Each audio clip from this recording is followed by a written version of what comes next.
ব্রিক্সকে দেখে আমার খুব মানে এটা আমি দেখেছি, কারণ ব্রিক্স সামিট হওয়ার মানে প্রথম দিনই ডোনাল্ড ট্রাম্প টুইট করে বসলেন, তিনি বলেন মানে এক্স হ্যান্ডেলে নিজে পোস্ট করলেন, সেটা হচ্ছে গিয়ে যে ব্রিক্সের কোনো দেশ যদি অ্যান্টি আমেরিকা কোনো পজিশনে যায় তাহলে তাদের বিরুদ্ধে ব্যবস্থা। মানে এই কথার মানেটা কি? ব্রিক্স একটা আলাদা সংগঠন, আলাদা একটা এন্টিটি, পরিষ্কার। তোমাকে একটু বাধা দিলাম ভাই, হ্যাঁ এ ব্যাপারে লখনৌতে একটা খুব কথার চল আছে, মোহব্বত না হো মুস্কুরায়া কিউ, ভালোবাসা নাই থাকতে পারে তুমি হাসলে কেন। তো সেটাই কথা, যখন ডোনাল্ড ট্রাম্পের ভালোবাসা নেই, যখন ডোনাল্ড ট্রাম্পের কিছু যাই আসে না ব্রিক্সের নাম মতো একটা জিনিস নিয়ে দুমাদ্দুম টুইট করতে শুরু করলে কেন ভাই?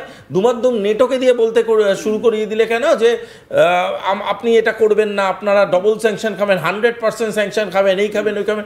প্রথম কথা, ফার্স্ট কথা, what kind of sanction is NATO liable to put on India, China and Russia? Make it clear. NATO কোনো দেশ না, নেটো একটা মিলিটারি কোঅপারেশন। নেটো কোনো এমন গভর্নমেন্ট না যে গভর্নমেন্টের সাথে কোনো ট্রিটিতে কেউ যেতে পারবে। Either you can be a NATO member or you can be a NATO partner. আর যে দেশটাকে শান্তি করে গল্প দেওয়াচ্ছ সেই দেশটা কিন্তু নেটো কোনো মেম্বার না, নেটো সেই দেশটা নেটো পার্টনার। এবার আমাকে একটা কথা বলো, এই অনেকে জানে না হয়তো বা জানেন, নেটো পার্টনার এবং নেটো মেম্বার এই দুজনের মধ্যে একটা ভীষণ বড় ফারাক আছে। ফারাকটা কি? ফারাকটা হচ্ছে অনেকটা এরকম, অনেকটা মানে ফারাকটা বুঝতে গেলে বুঝতে হবে, সেটা হলো কেউ মানে করসপন্ডেন্সে এমবিএ করে, কেউ কলেজে গিয়ে এমবিএ করে, দুজনেই the end of the day MBA ডিগ্রিটাকে ভাঙিয়ে খায়। কিন্তু যে করসপন্ডেন্সে এমবিএ করেছে সে কিন্তু ওই এনভায়রনমেন্টাল প্রজেক্ট হাবি যাবি এই জিনিসগুলো ডিটেইলড আন্ডারস্ট্যান্ডিং অতটা নাও থাকতে পারে। যে গিয়ে প্রজেক্টটা করে সে জানে। এর ডিফারেন্সটা কোথায়? নেটো যদি তুমি মেম্বার হও তাহলে নেটো কোনো দেশকে আক্রমণ করলে সবাই মিলে রিটালিয়েট করবে। আর নেটো যদি কেউ পার্টনার হয় তাকে অস্ত্রশস্ত্র দিয়ে সাপ্লাই করতে পারে, তাকে পিস ফিরিয়ে আনার জন্য যেভাবে সাপোর্ট করা দরকার সেভাবে করতে পারে। এটা আমি বলছি না, নেটোর ডক্ট্রিন বলছে। তার মানে ইউক্রেনকে তুমি অস্ত্রশস্ত্র দিয়ে সাপোর্ট করতে পারো, ইট ইজ ইউর ডক্ট্রিন, তোমার ব্যাপার, তোমার কোনো অসুবিধা নেই। তুমি কার সাথে বিকালবেলা নিজের চেন ধরে তোমাকে ঘোরাতে নিয়ে যাবে পাড়ায়, সেটাই আমার কিছু যায় আসে না। কিন্তু যদি তোমার পোষ্য যে চেন নিয়ে দেখে এতদিন পাড়ায় ঘুরিয়েছো, সে যদি আমার দিকে ঘেউ করে, তাহলে আমি বাড়িতে যেটাকে পুষেছি সেটা বাঘ না কুকুর আমি কিন্তু এখনো বার করিনি, শুধু ঘর থেকে হালুম করেছে, তাতেই তুমি কিন্তু টুইট করতে শুরু করে দিয়েছো ভাই, তাতেই তুমি মিডিয়া স্টেটমেন্ট করতে শুরু করে দিয়েছো। আর একটা কথা জেনে রাখো, আমরা কিন্তু এমন বন্ধু, যদি এই বন্ধুত্বটা আস্তে রিভিল হতে শুরু করে, সবাই মিলে তোমার বাসার সামনে গিয়ে দাঁড়ায়, তোমার বাড়ির সামনে গিয়ে দাঁড়ায়, তাহলে কিন্তু আমরা এমন জেদি একটা রাষ্ট্র, আর আমাদের যারা বন্ধু আছে, যারা অ্যালায়েন্স আছে, তারা এতটা জেদি অ্যালায়েন্স, তোমার মাথার উপরে কিন্তু আমি মাইক বেঁধে টুর্নামেন্ট করব। আমি কিন্তু ওই ছোটবেলার ঘটনাটাকে বারবার বলছি এটা বোঝাতে, যেভাবে যে ফরম্যাটে, don't try to be a global father, please try to understand, তুমি আমার পিতৃসম নও, তুমি আমার কোঅপারেশনে চলো। গ্লোবালি ইউনাইটেড নেশন যেটা বোঝাবার চেষ্টা করেছে, এই কোঅপারেশনটা আমেরিকা কোথাও না কোথাও ভয় হচ্ছে যে তারা হারিয়ে ফেলবে। কারণ আমি একটা উদাহরণ দিই, ব্রিক্সে অন্যতম একটা মেম্বার সৌদি আরবিয়া।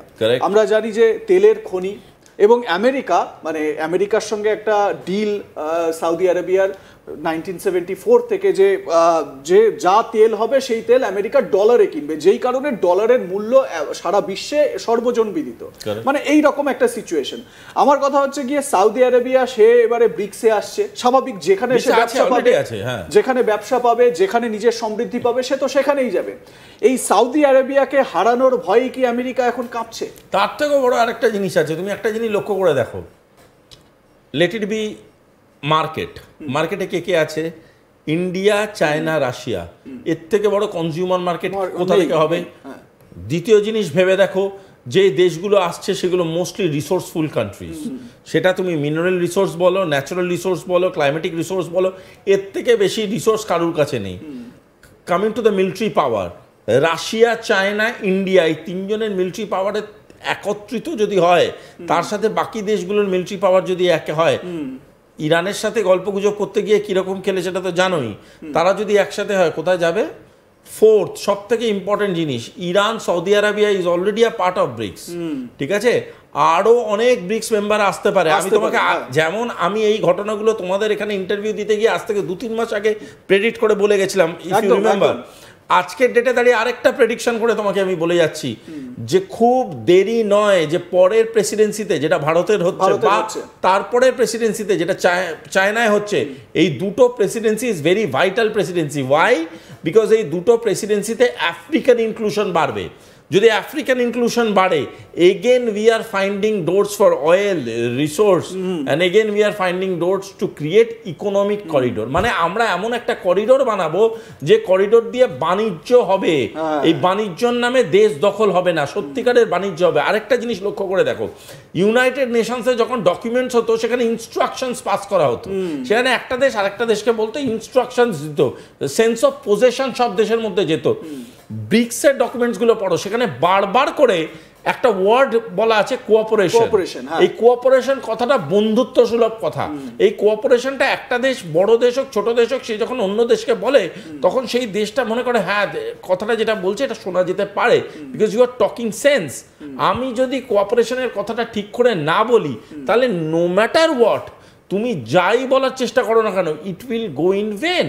একদমই তাই। আর এই জায়গা থেকেই এই যে কোঅপারেশনের আরো একটা ছবি, যে ছবি দেখে আমেরিকা তো ভয় পেয়েইছে, পাকিস্তানেরও কোথাও না কোথাও ঘুম উড়ে গেছে।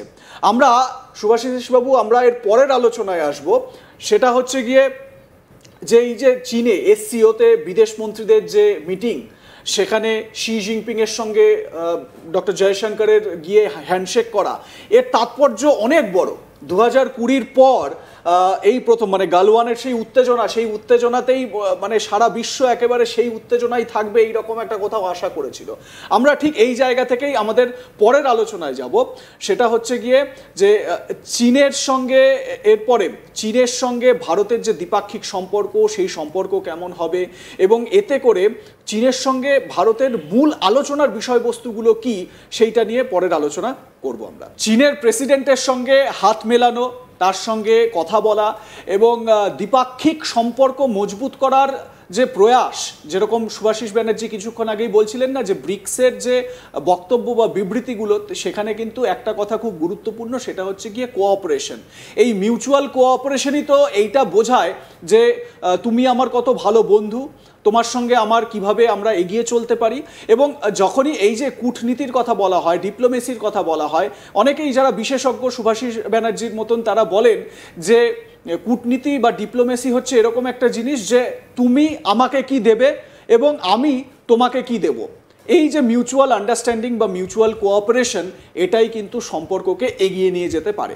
ঠিক এই জায়গা থেকেই আমরা শুভাশিস ব্যানার্জির কাছে আসবো। শুভাশিস বাবু, আমাকে এবারে একটা কথা বলুন, এই যে হ্যান্ডশেক হলো গালওয়ানে, সেই উত্তেজনাপূর্ণ মুহূর্ত আমরা দেখেছিলাম,